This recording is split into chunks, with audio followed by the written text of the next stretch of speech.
Okay, network नहीं है तो मुझे अपलोड करने में थोड़ा समय लगेगा। पता नहीं नेटवर्क नहीं है तो मैं शाम को लाइव कर पाऊँगी या नहीं। खैर, अब आते हैं ओनली प्लैनेट ऑफ चॉइस पे। लॉ ऑफ हायर वाइब्रेशन मैंने अभी ख़त्म किया है, and if you have not seen that, that's not to be missed, it's beautiful. तो ओनली प्लैनेट ऑफ चॉइस में आखिरी सवाल जो आयरीन ने किया था, या उसने जो कहा था, वो ये था कि तो अब जो आवश्यक है वो ईडन के दार्शनिक निर्माण की, मतलब Adam and ewe, Eden, Eden वो हेवन जहाँ आदम और ईव जिस गार्डन में आए थे, दार्शनिक निर्माण की स्थापना है, ताकि बाकी सभी चीज़ों का अपना उचित क्रम हो। So what is necessary now is the establishing of a philosophical construct of Eden. मतलब कि ईडन को किस तरह से बनाया गया, क्यों बनाया गया, वगैरह वगैरह, ताकि बाकी आगे की चीज़ें उस तरह से हों। तो टॉम कहता है तो ये पवित्रता का झरना बन जाता है। आयरीन कहती है अच्छा, ये बहुत अच्छा है। तो इज़राइल, वहाँ पर कोई होगा जिसका नाम इज़राइल होगा, वो कहता है तो ठीक है, करते हैं इसको। तो टॉम कहता है ये होगा, ये अब गति में है, लेकिन ऐसे लोग भी हैं जो इसमें बाधा डालने की कोशिश करेंगे। अच्छा, तो बेसिकली जब आयरीन कह रही थी कि construct of Eden, philosophical construct of Eden अब बनाने की ज़रूरत है ताकि धरती के ऊपर सब कुछ ठीक हो जाए, वो ये कह रही थी कि अब उसको, इस धरती को स्वर्ग बनाने की ज़रूरत है। ओके, तभी टॉम कह रहा है कि अब ये मतलब हो रहा है, काम मोशन में है, लेकिन ऐसे लोग भी हैं जो इसमें बाधा डालने की कोशिश करेंगे। ये समझ लो कि आप कौन हैं, खुद पर भरोसा करो, हम पर भरोसा करो, और जानो कि ये पूरा हो जाएगा। अपने आप को अपने उच्चतम उद्देश्य के अनुरूप बनाए रखने के लिए लगातार अपने मकसद पर गौर करें, मतलब कि अपने मकसद पे टिके रहें। और धरती पर इस वक्त यही आवश्यक है, क्योंकि आप पृथ्वी ग्रह पर प्रदूषण के बारे में जानते हैं, और जिस तरह से लोग इसे आगे बढ़ने और स्वर्ग के उदय को गलत समझने का प्रयास कर सकते हैं। अच्छा, तो ज़रूरी है कि धरती पर, क्योंकि तुम जानते हो कि धरती को कैसे प्रदूषित किया गया है, और जिस तरह से and the way that people may then attempt to misconstrue this forwardness and donning of paradise. और अगर हमने इसे, इस प्रदूषण, हर लेवल पर प्रदूषण, ना सिर्फ हवा पानी मिट्टी में, बल्कि दिमाग में, आसमान में, धरती पे, हर जगह पर जिस तरह से ये किया गया है, अगर हम इसे साफ करके इसको एक दोबारा स्वर्ग बनाने की कोशिश करेंगे, कुछ लोग हैं जो इसे गलत समझेंगे। तो आयरीन कहती है क्या आप ईव की पहचान या उसकी प्रतीकात्मक आइडेंटिटी, पहचान के बारे में कुछ कहना चाहते हैं, कि सिंबॉलिक आइडेंटिटी के उसके अस्तित्व का सही मायने में मतलब क्या था, उसके बारे में कुछ कहना चाहते हैं? तो टॉम कहता है हम इस पर बात नहीं करेंगे। क्यों नहीं करेंगे भाई, कर देता। जैसा कि आप जानते हैं, ईव की पहचान मूल पाप की धारणा से हो गई थी। Eve became identified. अच्छा, तो बेसिकली वो यहाँ पे ये कह रहा है, क्योंकि एडम ने, आदम और हुआ, तो आदम ने पाप किया, तो उस पाप को ईव के साथ या हुआ के साथ जोड़ा गया। आदम और हवा बोलते हैं ना, अब हवा है या हुआ है, हुआ तो एक सभ्यता भी थी, शायद ये वहीं से आई हो। तो क्योंकि आदम के उस पाप को ईव से जोड़ा गया, उस पहले पाप को, जिसकी वजह से इस सृष्टि के ऊपर इंसानों का निर्माण हुआ, इसलिए हम उस बारे में बात नहीं करना चाहते। और हवा, स्त्रीलिंग को दफनाया गया, स्त्रीलिंग को नहीं, फेमिनाइन को, डिवाइन फेमिनाइन को, और पुरुष पहलू ने पृथ्वी को भस्म कर दिया। इसका मतलब प्रेम, करुणा, सद्भावना, लेने वाली स्त्री जिसकी आदमी को सुरक्षा करने की ज़रूरत थी, जो एक तरह से ईश्वर के प्रेम का प्रतीक थी, जिसका सम्मान करने की ज़रूरत थी, मतलब कि हमारी देवियाँ। अगर हम माँ दुर्गा, माँ सरस्वती, माँ लक्ष्मी को अगर समझते हैं तो वो औरत के देवित्व को दफना दिया गया, जहाँ पर औरत का सम्मान होना चाहिए था, उसकी पूजा होनी चाहिए थी, उसकी सराहना और उसकी सुरक्षा होनी चाहिए थी, उसको दफना दिया गया। और आदमी का वहाँ पर आ, जैसे कहते हैं कि दबंग आदमी का वो जो उसका दबाव था वो इस धरती के ऊपर फैल गया, यहाँ तक कि औरतों के अंदर भी ये काफ़ी हद तक आ गया, जिसकी वजह से भाई आदमी ऐसा नहीं करते तो औरत ऐसा ना करती, सीधी सी बात है। अगर वो उसे दबाते नहीं तो वो स्प्रिंग होता है ना, स्प्रिंग, पुराने ज़माने के बॉल पॉइंट पेन में जो स्प्रिंग होता था, तो स्प्रिंग को जितना दबाओगे और अचानक छोड़ोगे उछल के कूदेगा, और गलती से भी हाथ छूट गया ना, कूदेगा। जितना दबाओगे उतना ज़ोर से कूदेगा। औरतों को जितना दबाया गया, जब वो अपनी आई पे आ गई तो उन्होंने बोला अब तो तुम मतलब अब हम कमा सकते हैं, तुमसे कम नहीं है, हर फील्ड में काम कर सकते हैं, तो अब तो तुम बैठो घर पे और अब हम बनेंगे मर्द। मतलब कमाने की बात कह लो या डोमिनेशन कह लो, कंट्रोल कह लो, उस तरह से। और यहाँ पर जो divine feminine and divine masculine का इम्बैलेंस शुरू हुआ। अब डिवाइन मैस्कुलाइन एंड फेमिनाइन, मैं अपने हर ट्विन फ्लेम में ये समझाती हूँ। डिवाइन फेमिनाइन ये हिस्सा है आपका, और डिवाइन मैस्कुलाइन ये हिस्सा है, राइट और लेफ्ट। डिवाइन मैस्कुलाइन पॉजिटिव में आता है, डिवाइन फेमिनाइन नेगेटिव में आती है। पॉजिटिव एंड नेगेटिव चुंबकीय पहलू हमारे शरीर का, ये है हमारा अग्नि तत्व और ये है हमारा जल तत्व। नेगेटिव पॉजिटिव का मतलब ये नहीं है कि आदमी पॉजिटिव और नेगेटिव औरत है, नहीं, ऐसा नहीं है। चुंबकीय पहलू की बात हो रही है। अगर ये पॉजिटिव और ये नेगेटिव होगा तभी ये जुड़कर यहाँ पर संतुलन होगा। अगर ये पॉजिटिव होगा और ये होगा ही नहीं, या ये भी पॉजिटिव हो जाएगा, तो ये तो मतलब अपने ही अस्तित्व में रिपेल हो गया, वो चिपकेगा ही नहीं साथ में, मतलब कि वो संतुलन ही नहीं आएगा। क्योंकि ये अपने उपभोग में संतुलन से बाहर था और क्योंकि ये महिला की सज़ा की कामना करता था, पुरुष पहलू को लगा कि महिला ने पृथ्वी पर आपदा ला दी है, जबकि वास्तव में पुरुष ने कभी भी अपने स्वयं के चुनाव की जिम्मेदारी स्वीकार ही नहीं की कि गलती तो मैंने की थी। उसने क्या किया था?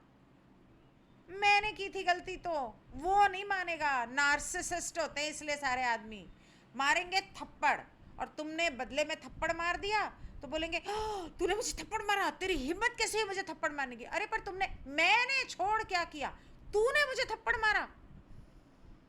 अच्छा, मतलब तुम तो करो तो वो तो मैं करूँ तो रासलीला, तुम करो तो कैरेक्टर ढीला। वाह जी, ये है करने लग गए आदमी, आज तक कर रहे हैं। अब उस जिम्मेदारी को लेने का समय आ गया है। उस समय में आदम और हव्वा का प्रकृति के साथ पूर्ण सामंजस्य और संतुलन था। उस समय में उन्हें प्रकृति के संस्कारों और प्रकृति के भीतर के प्रत्येक मुद्दे और संचार की समझ थी। मतलब कुदरत में क्या परेशानियां, इश्यूज़ हो रहे हैं, कुदरत में किस चीज़ को कैसे बैलेंस करना है और क्या करना है, पानी है, जल है, अग्नि है, हवा है, जंगल है, मतलब हर चीज़ की समझ थी। न केवल जानवरों और वनस्पतियों के साथ बल्कि चट्टानों, मिट्टी, पानी और हवा और चंद्रमा और सूर्य और सभी के साथ भी। इसीलिए मैं वो बुक पढ़ना चाहती थी, the white book, Rama Rama, I think ऐसा ही कुछ नाम था, रामा, रामा, आई थिंक उसका नाम रामा था। तो मैं वो किताब पढ़ना चाहती थी कि मैं वो पढ़ूं और ट्रांसलेट करूं, पर वो हो ही नहीं पाया इन सब किताबों में। चलो, पर ये जो अभी इसने ये बताया ना, बहुत हद तक ये बातें उस किताब में बहुत सुंदर तरीके से बताई गई हैं। अब वो सच है कि सच में किसी की आत्मकथा है या चैनल्ड है या क्या है या कहानी है, ये तो अब मुझे याद भी नहीं, बहुत साल हो गए पढ़े हुए। वर्तमान समय में स्त्री के समय में, वर्तमान समय में, इन द प्रेजेंट डे, वर्तमान समय में ये जो स्त्री का समय है, ईव का सार सामने आ रहा है, और जो किया जाना चाहिए वो है पुरुष और महिला का पूर्ण विलय। प्रेम करना है, you have to make love, you have to protect the divine feminine. अपनी औरत की इज्जत करो, माँ, बहन, बेटी, बीवी, गर्लफ्रेंड, उसका सम्मान करो, उसकी इज्जत करो, उसकी सुरक्षा करो, उसे प्यार दो, और रात को भी उसे प्यार दो। खाली अपना पूरा करके उधर मुंह करके मत सो जाओ। और न कि पुरुष को और इसका मतलब एक और होता है कि अपने डिवाइन फेमिनाइन एंड मैस्कुलाइन को बैलेंस करने का मतलब है, ये है इमोशनल औरत, ये है प्रैक्टिकल। हर इंसान के अंदर, आदमियों के अंदर बहुत प्रैक्टिकल, अरे प्रैक्टिकली नहीं सोचती तू, कभी इमोशनली भी सोच लिया करो ढक्कन। इमोशंस भी तो एक बहुत ज़रूरी एहसास होते हैं हर जिंदगी के, हर आत्मा के। इमोशन से सोचोगे, बैलेंस करना है। इमोशंस अपनी जगह हैं, लेकिन प्रैक्टिकलिटी भी अपनी जगह है। दूसरी तरफ औरतें, सिर्फ इमोशंस में नहीं होता है कुछ। 24 घंटे रोते रहना, हाय मेरे साथ ऐसा हो गया, हाय तुम ये मेरे से प्यार नहीं करते, मैं तुमसे बहुत प्यार करती हूँ। प्रैक्टिकल का है, प्रैक्टिकल भी तो रहो। तुम प्यार करती हो, वो करता है नहीं ना, वो सम्मान करता है नहीं ना, आगे बढ़ो, बहुत मिल जाएंगे। और अगर वो पति है, आई मीन बॉयफ्रेंड है, तो अगर पति है तो प्रैक्टिकल रहो, बच्चे हैं, घर है, अगर वो सम्मान नहीं करता तो उसे बोलो, तुम यहाँ मेरा सम्मान नहीं कर रहे, मैं तुम्हारी अर्धांगिनी हूँ, मेरा सम्मान करना तुम्हारा फ़र्ज़ है और मेरा हक है। फ़र्ज़ और हक एक ही सिक्के के दो पहलू हैं। मेरा सम्मान करोगे तो मैं तुम्हारा बेहतर सम्मान कर सकूँगी। न कि पुरुष को महिला को बांधने का प्रयास करना चाहिए, गलत। घर में बैठो, काम पर नहीं जाना, बच्चे संभालो, मेरी माँ की सेवा करो। तुम्हारी माँ को तुम्हारा बाप देखेगा या उसका बेटा देखेगा या उसका भगवान देखेगा। क्यों भाई, तुम कहीं नहीं जा सकती? मुझसे पूछ के गई थी कितने बज गए, कितने बजे गई थी, कितने बजे आई? तेरे नौकर है क्या बे? गुलाम है, शादी की है, अर्धांगिनी है। तू बता के जाता है उसको, मैं इतने बजे जा रहा हूँ, मैं इतने बजे आऊँगा, कहाँ गया था, एक एक मिनट की खबर देता है? नहीं ना, चुप करके बैठ जा। और न ही महिला को पुरुष को दबाने का प्रयास करना चाहिए। मैं खाना नहीं बनाऊंगी, तुमने मेरे को ऐसा कहा, मैं तुमसे बात नहीं करूंगी। क्यों? कहाँ गए थे, इतनी देर क्यों हो गई, किसके साथ थे? तुम ज़रूर किसी औरत के साथ थे, काम कर रहा था भाई, बॉस ने ले रखी है, ऑफिस में ओवर टाइम करना पड़ता है जिसके पैसे भी नहीं मिलते। हो सकता है ना, ट्रैफिक में लेट हो गया, हो सकता है ना। बल्कि पूर्ण आनंद, सद्भाव और एकता के साथ काम करना चाहिए दोनों को, एक को नहीं। दो स्तंभों के रूप में जो दुनिया को संभाले हुए हैं, अलग लेकिन एक साथ। कुछ समझ में आया? भेजे में गई बात। दो जब तक एक नहीं होंगे, एक दूसरे से बिना शर्त या प्रेम नहीं करेंगे, एक दूसरे को जैसे हैं वैसे नहीं अपनाएंगे, तब तक इस धरती पर सुख समृद्धि और स्वर्ग नहीं होगा, और ना ही आपके बच्चे अच्छी परवरिश पाएंगे। स्टीव कहता है, पृथ्वी के इतिहास में सकारात्मक और नकारात्मक के संतुलन के सवाल पर विचार करते हुए क्या कभी ऐसा समय आया जब सकारात्मक की अधिकता समस्या रही हो कि इतनी ज़्यादा राम राज्य, आई लव यू। एक औरत ने अपने पति को इसलिए तलाक दे दिया क्योंकि 30 साल तक उस आदमी ने उससे झगड़ा नहीं किया। 30 साल या 3 साल? 30 साल। ये कभी मुझसे लड़ता ही नहीं है, बोरिंग कर दी है ज़िंदगी, जब देखो बड़ा प्यार करता है। तो टॉम कहता है, हाँ, मुझे आपको समय से संबंधित करना चाहिए।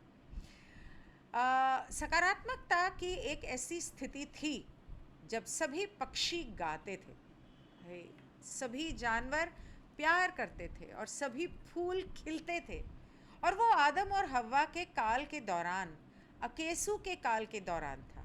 Wow, beautiful. वो स्वर्ग का समय था, लेकिन एक ऐसा समय भी था जब सकारात्मकता की प्रकृति संतुलन से बाहर थी। ये हमारी गलती थी। Positivity was out of balance, इसीलिए नेगेटिविटी को क्रिएट किया गया। स्टीव कहता है, तो आगे के विकास को बढ़ावा देने के लिए क्या नकारात्मक का परिचय देना होगा? कि मतलब कि इसीलिए क्या नकारात्मक को इंट्रोड्यूस किया गया? तो टॉम कहता है, बोलने के तरीके में हाँ कह सकते हो।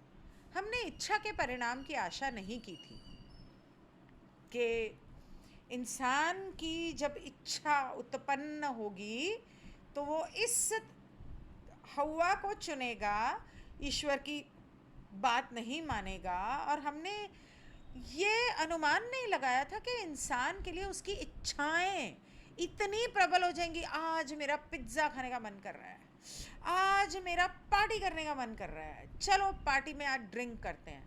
अरे आज मेरा ये करने का मन कर रहा है, आज तो ना मेरे को सोना है, बस 6 घंटे काफ़ी नहीं होते, 10 घंटे सोऊंगा। कितनी इच्छाएं, कभी भगवान को भी याद कर लो। तो जब मानवता के पास विकास के लिए कोई चुनौती नहीं है तो वे ऊर्जा का अपव्यय कर सकते हैं। मतलब सब कुछ इतना सुंदर है, स्वर्ग है, उनकी ज़िंदगी में ऐसी कोई मुश्किलें ही नहीं हैं ताकि वो सीखें कि अपनी कंपनता को बढ़ाना है, तीसरी से चौथी घनत्वता में जाना है, चौथी से पांचवी, पांचवी से छठी। कोई चैलेंज तो होना चाहिए लाइफ में, इसलिए चैलेंजेस को क्रिएट किया गया ताकि सुख में सुमिरन, दुख में सुमिरन सब करे, सुख में करे न कोई, जो सुख में सुमिरन करे तो दुख काहे को होए। अगर भगवान को अच्छे समय पर याद कर लिया होता, मेडिटेशन कर ली होती, तो जिंदगी में दुख नहीं होते। अपनी कंपनता को बढ़ाते रहते तो भगवान तुम्हारी जिंदगी में चैलेंजेस पैदा ना करता। तो स्टीव कहता है, स्वर्ग और ईडन गार्डन की पौराणिक कथा कैसे उत्पन्न हुई? मतलब ये जो कहानियाँ बनी, ये कैसे बनी? तो टॉम कहता है, ब्रह्मांड में मौजूद सभी चीज़ों में पृथ्वी सबसे सुंदर है। इसमें इतनी विविधता है, यूनिटी इन डाइवर्सिटी, जो किसी अन्य ग्रह के पास नहीं है। और पूरी दुनिया में एक हिंदुस्तान है जिसमें यूनिटी इन डाइवर्सिटी है। और ये माँ के जने लगे हुए हैं उसको तोड़ने में। हमको अपना पंजाब चाहिए, हमको अपना नॉर्थ ईस्ट चाहिए, के बे हमको अपना बंगाल चाहिए, हमको अपना साउथ इंडिया चाहिए। मतलब बुद्धि भ्रष्ट हो चुकी है जी। इसकी जलवायु विविध है जो किसी अन्य ग्रह पर है ही नहीं। सच तो ये है कि यदि पृथ्वी पर आत्माएं उच्चतम विकास की होती तो इसे स्वर्ग माना जाता। घनत्व घटा दिया जाने पर यह पृथ्वी ग्रह स्वर्ग हो सकता है। The planet earth may be a paradise when the density is removed. घटा दिया नहीं, निकाल दिया जाने पर। अगर इसका ये डेंसिटी, यहाँ मोटी बुद्धि बोलते हैं ना, मोटी बुद्धि चलती ही नहीं है, इसलिए उसको मोटी बुद्धि बोला जाता है। तो ये घनत्व अगर हटा दिया जाए तो पृथ्वी स्वर्ग बन सकती है। लेकिन जब हम ऐसा कहते हैं तो हम रचनात्मकता के स्वर्ग की बात करते हैं। When we say that, we speak of a paradise of creativity, a paradise that brings knowledge, a paradise that brings joy and love. हम रचनात्मकता के स्वर्ग की बात करते हैं, एक स्वर्ग जो ज्ञान लाता है, आनंद और प्रेम लाता है, कंट्रोल और डोमिनेशन नहीं, गुस्सा और हेट्रेड नहीं, लालच, लोभ और वासना नहीं। लोग सोचते हैं कि काम का मतलब है वासना। नो, काम का मतलब है इच्छा, डिजायर। काम वासना का मतलब है सेक्स। का वासना इज सेक्स, मतलब कि वो कोल्ड सेक्स। काम वासना मतलब वासना की इच्छा। और काम शास्त्र को लोग गलत समझते हैं। काम शास्त्र जो है या काम सूत्र या काम शास्त्र जो है वो हमारे शरीर की सारी इच्छाओं का शास्त्र है, जिसकी शुरुआत मंत्र से होती है, तंत्र से होती है। Do not confuse it with pure lusty sexual pornography. Okay?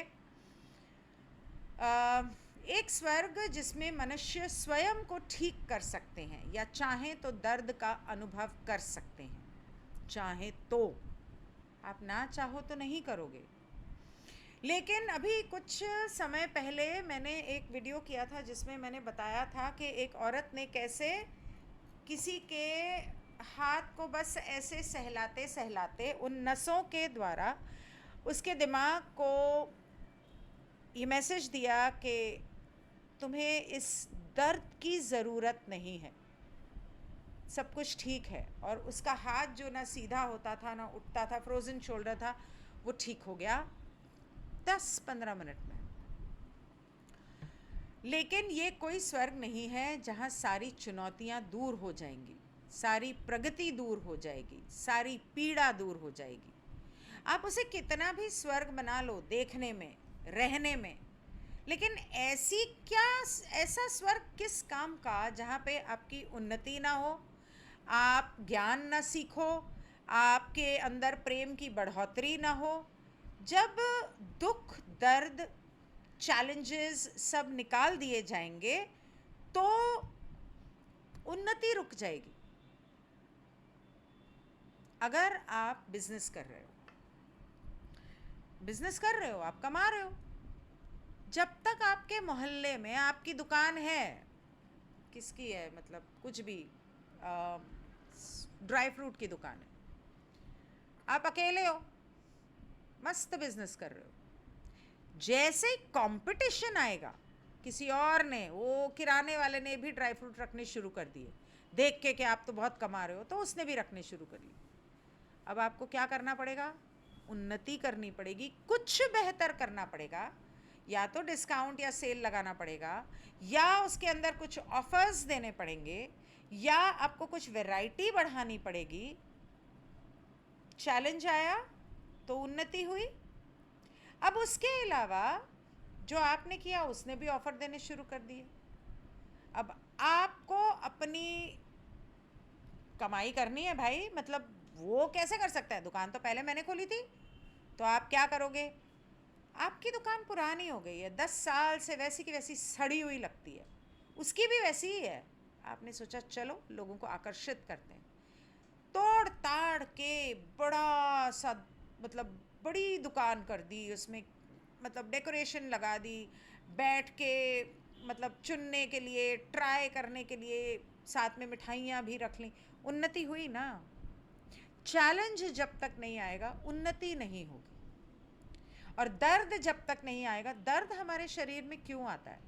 दर्द हमें बताता है, जैसे इस वक्त मेरे बहुत यहाँ हो रहा है कि तुम्हारे शरीर में कुछ गड़बड़ है, उसको ठीक करो। जब उसको ठीक करोगी तो ये चला जाएगा।